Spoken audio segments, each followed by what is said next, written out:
ಪ್ರಯತ್ನ ಫಲಿಸ್ತಿಲ್ಲ ಅಂದ್ರೂ ಪ್ರಾರ್ಥನೆ ಫಲಿಸುತ್ತೆ. ನಾನೀಗ ನಮ್ಮ ದೇವಸ್ಥಾನಕ್ಕೆ ಹೋಗ್ತಾ ಇದ್ದೀನಿ. ನಮ್ಮ ಹೈಕಮಾಂಡ್ ನನಗೆ ದೇವಸ್ಥಾನ ಇದ್ದಂಗೆ, ಕೈ ಮುಗಿದು ಬರ್ತೇನೆ ಅಂತ DK ಶಿವಕುಮಾರ್. ಪ್ರಯತ್ನ ಚುನಾವಣೆ ಫಲಿತಾಂಶ ಬಂತು, ಪ್ರಯತ್ನ ಫಲಿಸ್ಲಿಲ್ಲ, ಪ್ರಾರ್ಥನೆ ಫಲಿಸುತ್ತೆ ಮೀನ್ಸ್ ಹೈಕಮಾಂಡ್ ದೇವಸ್ಥಾನ ಇದ್ದಂಗೆ ನನಗೆ ಕೈ ಮುಗಿದು ಬರ್ತೀನಿ ಅಂತ ದೆಹಲಿಗೆ ಹೊರಟಿದ್ದಾರೆ DK ಶಿವಕುಮಾರ್. ಕಳೆದ ಒಂದು ವಾರದಲ್ಲಿ ರಾಜಕಾರಣ ಇಷ್ಟೆಲ್ಲ ಬದಲಾಗ್ಬಿಡ್ತು ಅಂತ. ಸಿದ್ದರಾಮಯ್ಯನವರು ನಂದಿ ಬೆಟ್ಟದ ತಪ್ಪಲಲ್ಲಿ ನಿಂತ್ಕೊಂಡು ನಾನೇ 5 ವರ್ಷ ಮುಖ್ಯಮಂತ್ರಿ ಎಂದ್ರು. ನನಗೆ ಬೇರೆ ಆಪ್ಷನ್ನೇ ಇಲ್ಲ ಅಂತ DK ಶಿವಕುಮಾರ್ ಹೇಳಿದ್ರು. ಏನೋ ಎಡವಟ್ ಮಿಸ್ ಹೊಡಿತಾ ಇತ್ತಲ್ಲ ಅಂತ ಅನ್ಕೊಂಡೆ. ಸಿದ್ದರಾಮಯ್ಯನವ್ರನ್ನ ಹಿಡಿತಾರೆ, DK ಬರ್ತಾರೆ ಅಂತಂದ್ರೆ ಅಧಿಕಾರಿಗಳ ಮಾತು ಕೇಳಲ್ಲ, ಮಂತ್ರಿಗಳ ಮಾತು ಕೇಳಲ್ಲ. ಆ ಥರದ ಎಕ್ಸಿಟ್ ಅವಶ್ಯಕತೆ ಇಲ್ಲ ಅವ್ರಿಗೆ ಅನ್ನೋದು ಹಲವರ ಮಾತಾಗಿತ್ತು.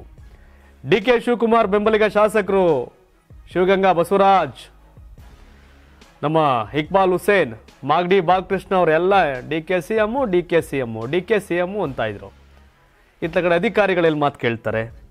ಸೊ ಇದೆಲ್ಲ ಒಂಥರ ಸಿದ್ದರಾಮಯ್ಯ ಟೀಮ್ಗೆ ಮುಜುಗರವನ್ನು ಉಂಟು ಮಾಡಿತ್ತು. ಸಿದ್ದರಾಮಯ್ಯ ಮುಖ್ಯಮಂತ್ರಿ ಅಂತ ಹೇಳ್ತಿದ್ದಂಥ ಮಹದೇವಪ್ಪನವರು, ರಾಜಣ್ಣವರು, ಸತೀಶ್ ಜಾರಕಿಹೊಳಿ ಎಲ್ಲ ಸೈಲೆಂಟ್ ಆಗಿದ್ರು. ಇನ್ನೇನೋ ಸರಿ ಪಟ್ಟಾಭಿಷೇಕ್ ಮುಹೂರ್ತ ಫಿಕ್ಸ್ ಅನ್ನೋ ಟೈಮ್ಗೆ ಸಿದ್ದರಾಮಯ್ಯ ನಾನೇ 5 ವರ್ಷ ಅಂತಂದ್ರು. ಏನೋ ಬೇರೆ ಗೇಮ್ ನಡೀತಿದೆಯಲ್ಲ ಅಂತಿತ್ತು. ಆದರೆ DK ಶಿವಕುಮಾರ್ ಚಾಮುಂಡಿ ಬೆಟ್ಟದ ತಾಯಿ ಸನ್ನಿಧಾನದಲ್ಲಿ ನಿಂತು ಪ್ರಯತ್ನ ಫಲಿಸ್ತಿಲ್ಲ ಅಂದ್ರೂ ಪ್ರಾರ್ಥನೆ ಫಲಿಸುತ್ತೆ ಅಂದ್ರು. ಈಗ ದೆಹಲಿ ಹೈಕಮಾಂಡ್ ಎಂಬ ದೇಗುಲಕ್ಕೆ ಕೈ ಮುಗಿದು ಬರಲು ಹೋಗ್ತಿದ್ದಾರೆ. ಯಾಕೆ ಅಂದ್ರೆ ದೆಹಲಿ ಹೈಕಮಾಂಡ್ಗೆ ಗೊತ್ತು, ದೆಹಲಿಯ ದೊರೆಗಳಿಗೆ ಗೊತ್ತು DK ಶಿವಕುಮಾರ್ ಶ್ರಮ, DK ಶಿವಕುಮಾರ್ ಶಕ್ತಿ, DK ಶಿವಕುಮಾರ್ ಅನಿವಾರ್ಯತೆ. ಯಾಕೆಂದ್ರೆ ಕಾಂಗ್ರೆಸ್ ಹಿಂದೆಂದಿಗಿಂತಲೂ ಸಹ ಅತಿ ಹೆಚ್ಚು ಸಂಕಷ್ಟದ ಸಮಯದಲ್ಲಿ ಕೇಂದ್ರ ಕಾಂಗ್ರೆಸ್ ಇದೆ. ಸೋನಿಯಾ ಗಾಂಧಿ ಅಖಾಡಕ್ಕಿಳಿದು ಪ್ರಚಾರ ಸಭೆಗಳಿಗೆ ಹೋಗಿ ಭಾಷಣ ಮಾಡಿ ಮತ ತರುವಂತ ಶಕ್ತಿ ಇಲ್ಲ.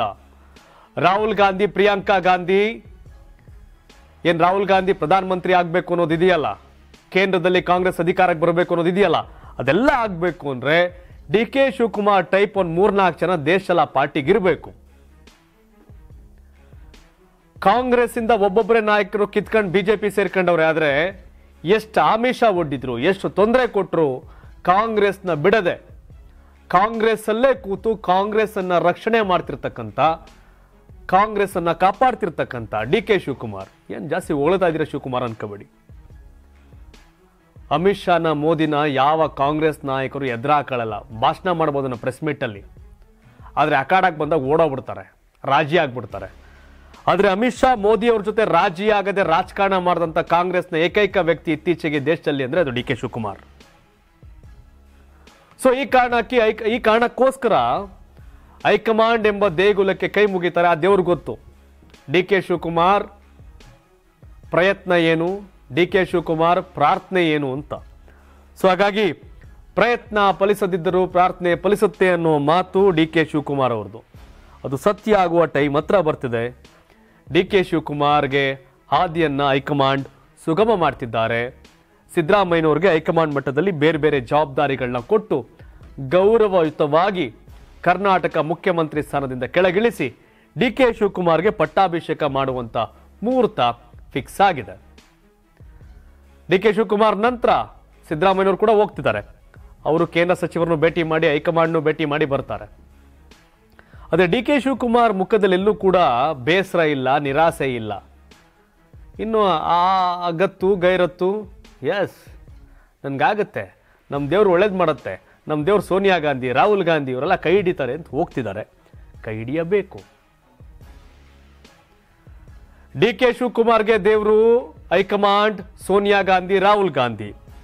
ಪ್ರಸ್ತುತ ದೇಶದ ಕಾಂಗ್ರೆಸ್ಗೆ ದೇವರು DK ಶಿವಕುಮಾರ್ ಟೈಪ್. ಕಾರಣ ಎಷ್ಟೇ, ಕೇರಳದ ಕಾಂಗ್ರೆಸ್ ನಾಯಕರಿಗೂ ಲೀಡರು DK ಶಿವಕುಮಾರ್, ತೆಲಂಗಾಣದ ಕಾಂಗ್ರೆಸ್ ಲೀಡರ್ಗಳಿಗೂ ಲೀಡರ್ DK ಶಿವಕುಮಾರ್, ತಮಿಳುನಾಡಿನ ಕಾಂಗ್ರೆಸ್ ನಾಯಕರಿಗೂ ಲೀಡರ್ DK ಶಿವಕುಮಾರ್, ಆಂಧ್ರದ ಕಾಂಗ್ರೆಸ್ ನಾಯಕರಿಗೂ ಲೀಡರ್ DK ಶಿವಕುಮಾರ್. ಹರಿಯಾಣದಲ್ಲಿ ಸಮಸ್ಯೆ ಯಾರು DK ಶಿವಕುಮಾರ್ ಬೇಕು, ಗುಜರಾತಲ್ಲಿ ಸಮಸ್ಯೆ ಯಾರು DK ಶಿವಕುಮಾರ್ ಬೇಕು, ಮಹಾರಾಷ್ಟ್ರದ ಸಮಸ್ಯೆ ಯಾರು DK ಶಿವಕುಮಾರ್ ಬೇಕು. DK ಶಿವಕುಮಾರ್ಗೆ ಕಾಂಗ್ರೆಸ್ ಅನಿವಾರ್ಯವಲ್ಲವೇ? ಅನಿವಾರ್ಯ ಅಲ್ಲ, ಕಾಂಗ್ರೆಸ್ಸೇ DK ಶಿವಕುಮಾರ್ ಉಸಿರು. ಆದರೆ ಕಾಂಗ್ರೆಸ್ ಹೈಕಮಾಂಡ್ಗೆ D K Shivakumar type leader ಅನಿವಾರ್ಯ ಆ ಪಾರ್ಟಿಗೆ. ಬರೀ ಭಾಷಣ ಮಾಡಿ ಮನೆಗೆ ಹೋಗೋ ಜೈರಾಮ್ ರಮೇಶ್ ಅಂತವರು, ಚಿದಂಬರಂ ಅಂತವರು ಕಟ್ಕೊಂಡು ಕಾಂಗ್ರೆಸ್ನ ಕಟ್ಟಕ್ಕಾಗಲ್ಲ. ಅವ್ರನ್ನ ನಂಬ್ಕೊಂಡು ಕಾಂಗ್ರೆಸ್ ಕಟ್ಟಕ್ಕಾಗಲ್ಲ. ಬರೀ ಸೋನಿಯಾ ಗಾಂಧಿ ಸುತ್ತಮುತ್ತ ಓಡಾಡ್ಕೊಂಡು ಕೇಂದ್ರ ಮಂತ್ರಿಗಳಾದವರು ಎಷ್ಟೋ ಜನ ಇದ್ದಾರೆ. ಆದರೆ ಕಾಂಗ್ರೆಸ್ಗಾಗಿ ಸಕಲವನ್ನೂ ಮಾಡಿದಂತಹ ಡಿ ಕೆ ಶಿವಕುಮಾರ್ನ ಉಳಿಸಿಕೊಳ್ಳುವಂಥ ಅನಿವಾರ್ಯತೆ ಆ ಕಾಂಗ್ರೆಸ್ ಪಾರ್ಟಿಗಿದೆ. ಸೊ ಹಾಗಾಗಿ ಡಿ ಕೆ ಶಿವಕುಮಾರ್ ಈ ದಿಢೀರ್ ದೆಹಲಿ ಆಟ, ಈ CM ಚೇಂಜ್ ಗೇಮ್ನಲ್ಲಿ ಮತ್ತೊಂದು ಪಾನನ್ನು ಮೂವ್ ಮಾಡ್ತಿದ್ದಾರೆ. ಯಾಕೆಂದರೆ ಡಿ ಕೆ ಶಿವಕುಮಾರ್ ಅಖಾಡಕ್ಕಿಳಿದು ಕಬಡ್ಡಿ ಆಟನ ಗುದ್ದಾಡಲ್ಲ ಮನುಷ್ಯ, ಚೆಸ್ ಗೇಮ್, ಸ್ಮಾರ್ಟ್ ಗೇಮ್ ಆಡ್ತಿದ್ದಾರೆ. ಬಟ್ ತಾವೇನು ಹೇಳ್ತೀರಿ? ನಾನು ಯಾವಾಗಲೂ ನಿಮ್ಮ ಅಭಿಪ್ರಾಯ ಕೇಳ್ತೀನಿ. ಬಿಕಾಸ್ ಆಫ್ ನೀವು ಆಡಿಯನ್ಸ್, ನೀವೇನು ಹೇಳ್ತೀರಿ, ನೋಡೋರು ಹೇಳ್ತೀರಿ, ನಿಮ್ಮದೇ ಆದಂಥ ಅಭಿಪ್ರಾಯ ಇರುತ್ತೆ. ಇಲ್ಲಿ ನಿಂತ್ಕೊಂಡು ಮಾತಾಡೋ, ಕೋಟ್ ಹಾಕೊಂಡು ಮಾತಾಡೋ ಶಿವಕುಮಾರ್ದೇ ಅಂತಲ್ಲ. ನಾವು ಬರುವಂಥ ಸುದ್ದಿಗಳನ್ನ, ಒಳ ಹೊರಗುಗಳನ್ನ ಒಂದಷ್ಟು ವಿಶ್ಲೇಷಣೆ ಮಾಡ್ಬೋದು. ನಾವು ನಮ್ಮನ್ನು ಮೀರಿ ತಿಳ್ಕೊಂಡಂಥ ವಿಷಯ ನಿಮ್ಮ ಹತ್ರನೂ ಇರುತ್ತೆ. ಸೊ ಈ ಡೆವಲಪ್ಮೆಂಟ್ ಬಗ್ಗೆ ತಾವೇನು ಹೇಳ್ತೀರಿ? ಡಿ ಕೆ ಶಿವಕುಮಾರ್ ಮುಖ್ಯಮಂತ್ರಿ ಆಗ್ತಾರಾ ಆಗಲ್ವಾ? ಸಿಂಗಲ್ ಲೈನ್, ಆಗ್ತಾರಾ ಆಗಲ್ವಾ? ಆಗ್ತಾರೆ ಆಗಲ್ಲ? ನಿಮ್ಮ ಅಭಿಪ್ರಾಯವನ್ನು ಕಾಮೆಂಟ್ ಮಾಡಿ ಅಂತ ಹೇಳ್ತಾ ಈ ಸುದ್ದಿಯನ್ನು ಮುಗಿಸ್ತೇನೆ. ಧನ್ಯವಾದ. ಇದು ಕರ್ನಾಟಕ ಟಿವಿ, ಕನ್ನಡಿಗರ ಧ್ವನಿ. ನಾನು 86 kg ಇದ್ದವಳು 71 kg ಬಂದಿದ್ದೀನಿ. ವಯಸ್ಸಾದ್ಮೇಲೆ ಸ್ಮಾರ್ಟ್ ಆಗಿ ಕಾಣ್ತೀರಾ ಅಂದ್ರೆ ಜಿನ್ನಿ. 126 kg ವೇಟ್ ಇದ್ದು ನಾವು ಈಗ 114 kg ಲೆಕ್ಕ ಬಂದಿದ್ದೀವಿ. ಯಾವುದೇ ಸೈಡ್ ಎಫೆಕ್ಟ್ ಆಗಿಲ್ಲ. 84 ರಿಂದ 50 kg ಬಂದೆ. ಆಮೇಲೆ ಸಣ್ಣಗೆ ಫಿಟ್ ಆಗಿದ್ದೀನಿ. ಅದಕ್ಕೆ ನಾನು ಯೂಸ್ ಮಾಡ್ತಾ ಇರೋದು ಜೀನಿ ಸ್ಲಿಮ್.